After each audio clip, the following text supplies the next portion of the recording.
Assalamualaikum warahmatullahi wabarakatuh.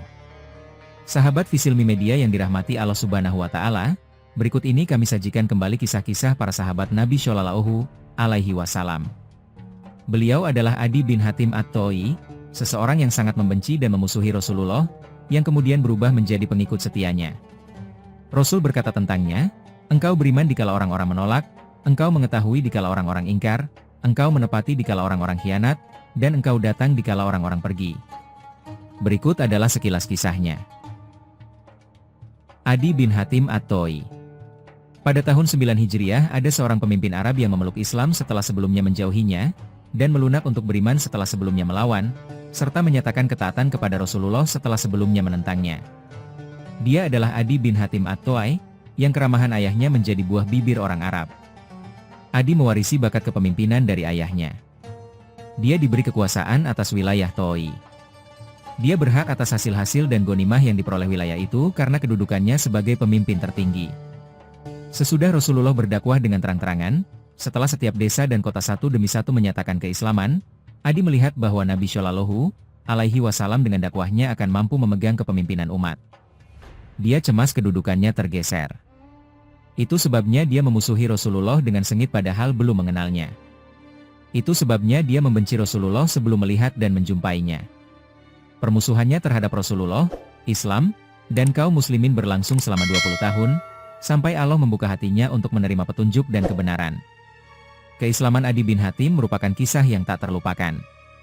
Mari kita baca penuturannya sendiri tentang hal ini. Tak seorang Arab pun yang membenci Rasulullah seperti diriku, tatkala mendengar tentang dakwahnya.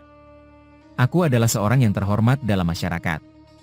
Aku seorang Nasrani yang selalu mendapat seperempat bagian ghanimah seperti yang biasa diberikan kepada pemimpin-pemimpin Arab sebelumku.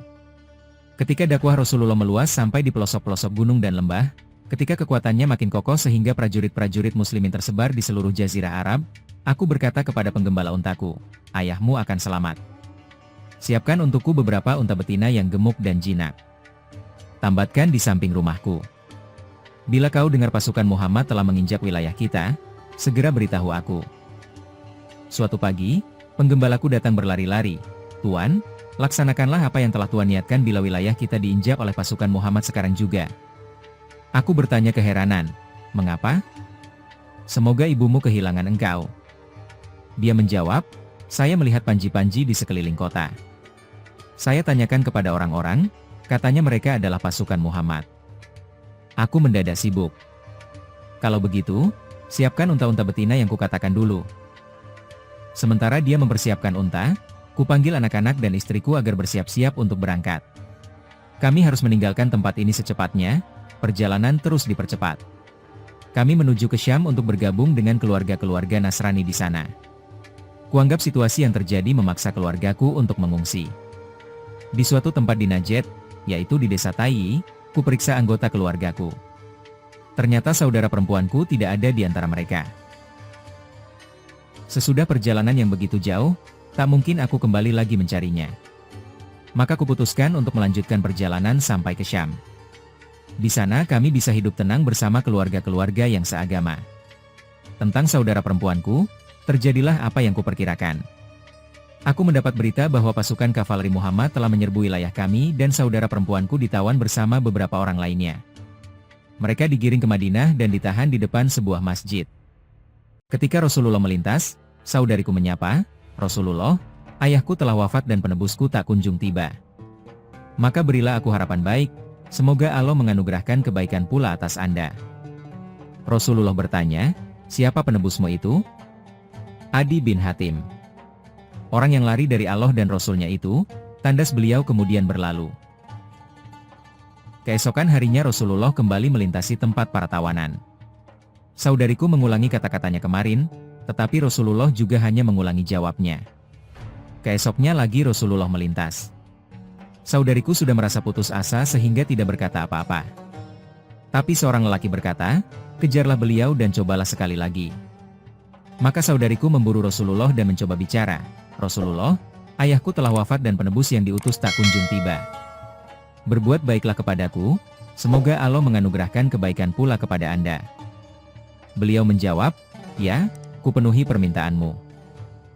kata saudariku, sebenarnya aku ingin menyusul keluargaku di Syam. Jangan tergesa-gesa, kata Rasulullah, tunggu sampai engkau bertemu dengan seorang yang baik dan dapat dipercayai dari kaummu sendiri agar bisa menyertaimu dalam perjalanan. Bila orang itu sudah kau dapatkan, beritahu aku. Setelah Rasulullah berlalu, saudariku bertanya kepada seseorang siapa gerangan lelaki yang tadi menyuruhnya mengejar Rasulullah. Orang yang dimaksud adalah Ali bin Abi Thalib. Esoknya ada rombongan kafilah datang. Di antara mereka ada orang yang dapat dipercaya, sehingga saudariku segera menjumpai Rasulullah seraya berkata, Rasulullah, ada kafilah datang dan di dalamnya ada kaumku yang bisa dipercaya untuk menyertaiku sampai ke Syam. Rasulullah mempersiapkan bekal untuk perjalanan jauh. Saudariku diberi pakaian, makanan, unta, dan uang secukupnya. Kami di Syam terus mengikuti perkembangan berita tentang dia dan menunggu kedatangannya. Aku hampir tak percaya pada kebajikan yang dilakukan Muhammad terhadapnya, padahal beliau kumusuhi dengan sengit. Demi Allah, saat aku duduk-duduk bersama keluargaku, tiba-tiba terlihat seorang wanita mengendarai unta menuju ke atas kami. Aku berkata, semoga dia Putri Hatim. Setelah dekat, ternyata betul dia Putri Hatim. Begitu turun dari unta, dia langsung mencerca, orang yang memutuskan hubungan dengan keluarga adalah orang yang zalim. Kau ajak anak istrimu pergi, dan kau tinggalkan putri ayahmu tanpa peduli bagaimana nasibnya. Aku berusaha meredakan kemarahannya, wahai saudariku, jangan begitu, katakan yang baik-baik saja. Sedikit demi sedikit redalah kemarahannya. Setelah tenang dia menceritakan pengalamannya dengan Muhammad sesuai dengan berita yang telah kudengar. Saudariku ini adalah seorang wanita yang cerdas dan tegas. Maka aku bertanya kepadanya, bagaimana pendapatmu tentang orang itu? Jawabnya, demi Allah, aku berpendapat sebaiknya engkau menemuinya secepat mungkin. Bila dia memang seorang nabi, maka orang yang lebih dulu mendatanginya akan beroleh kebaikan. Bila dia seorang raja, maka engkau tidak akan terhina di sisinya karena orang-orang sudah mengetahui kedudukanmu. Mengikuti saran adikku, aku segera mempersiapkan bekal dan berangkat menuju Madinah demi menjumpai Rasulullah. Kepergianku ini tanpa jaminan keamanan ataupun pemberitahuan. Hanya ku dengar beliau berkata, aku sangat berharap Allah menjadikan tangan Adi di tanganku. Setibanya di Madinah, aku langsung menuju ke masjid tempat Rasulullah saat itu berada. Ketika ku beri salam, beliau bertanya, siapakah engkau? Ku jawab, Adi bin Hatim. Rasulullah segera berdiri menyambut. Beliau menggenggam erat tanganku dan mengajak ke rumahnya. Dalam perjalanan, kami berpapasan dengan seorang wanita tua yang menggendong anak kecil. Dia meminta agar Nabi Shallallahu Alaihi Wasallam berhenti sejenak karena ada keperluan yang hendak disampaikannya. Rasulullah melayaninya dengan sabar sampai dia puas. Mengamati kejadian itu aku berkata dalam hati, demi Allah, dia bukan seorang raja. Setelah wanita tua itu tercukupi kebutuhannya, kembali Rasulullah menggenggam tanganku dan membimbingku masuk rumahnya. Di sana kulihat bantal kulit berisi daun-daun kurma kering. Rasulullah mengulurkannya kepadaku seraya berkata, duduklah. Aku merasa malu. Tidak. Anda saja yang duduk di atasnya. Kata beliau lagi, tidak. Engkau saja yang duduk. Aku patuh dan duduk di atas bantal itu. Rasulullah sendiri duduk di atas tanah karena tidak ada perabot lain di dalam rumah. Aku berkata dalam hati, demi Allah, ini bukan keadaan seorang raja. Rasulullah memandangiku kemudian berkata, wahai Adi bin Hatim, bukankah engkau mencampur agamamu Nasrani dengan agama para penyembah bintang? Benar, kuakui. Beliau berkata lagi, bukankah engkau memungut seperempat dari harta ghanimah kaummu, suatu hal yang tidak dihalalkan oleh agamamu? Aku menjawab, benar.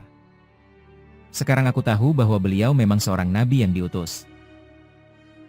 Kemudian beliau berkata, barangkali yang menghalangimu untuk memasuki agama ini adalah karena engkau melihat kepapaan pada diri kaum muslimin. Demi Allah, sudah dekat masanya di mana harta benda melimpah ruah sampai tak ada orang yang mau menerima zakat. Barangkali, wahai Adi, yang menghalangimu memeluk Islam ini adalah karena kau lihat kecilnya jumlah muslimin dan besarnya jumlah musuhnya. Demi Allah, sudah dekat masanya engkau mendengar berita bahwa seorang wanita berani menunggang unta dari Qodisiyah menuju Baitullah seorang diri tanpa merasa gentar terhadap siapapun kecuali Allah. Dan barangkali engkau enggan masuk agama ini karena kau lihat kerajaan dan kekuasaan berada di tangan orang-orang non-muslim. Demi Allah, Sudah dekat masanya engkau akan mendengar istana-istana putih Babylon dikuasai muslimin dan harta kekayaan Kisra II, anak Hurmuzad IV, akan mereka miliki. Aku mengulangi, harta kekayaan Kisra II, anak Hurmuzad IV? Ya. Harta Kisra II, anak Hurmuzad IV, Rasulullah menegaskan. Pada suatu saat setelah Islam kuat, aku menyaksikan kebenaran, lalu aku memeluk Islam. Adi bin Hatim dikaruniai umur panjang. Di kemudian hari dia berkata, telah kubuktikan dua perkara yang dikemukakan oleh Rasulullah, dan tinggal yang ketiga dan pasti akan terjadi juga. Aku telah melihat seorang wanita menunggang unta dari Qadisiyah menuju Baitullah tanpa takut terhadap sesuatu. Aku adalah penunggang kuda pertama yang menyerbu wilayah kekuasaan Kisra II, anak Hurmuzad IV, dan membawa harta kekayaannya. Aku bersumpah dengan nama Allah bahwa peristiwa yang ketiga juga akan terjadi. Allah menghendaki kata-kata nabinya menjadi kenyataan. Peristiwa ketiga terbukti pada masa pemerintahan Khalifah yang terkenal Zahid dan Abid, yakni Umar bin Abdul Aziz. Pada masa itu harta kekayaan melimpah ruah di tangan kaum muslimin, sampai-sampai mereka tak berhasil mendapatkan fakir miskin yang bersedia menerima zakat. Kata-kata Rasulullah memang benar, dan sumpah putra Hatim telah terwujud. Demikianlah sekilas tentang perjalanan hidup sahabat Adi bin Hatim At-Ta'i. Semoga kita semua mendapat pelajaran dari kisah beliau serta menambah keimanan dalam diri kita, untuk senantiasa mencintai Rasulullah dan menjalankan ajarannya dengan murni serta tulus dan ikhlas. Amin. Wassalamualaikum warahmatullahi wabarakatuh.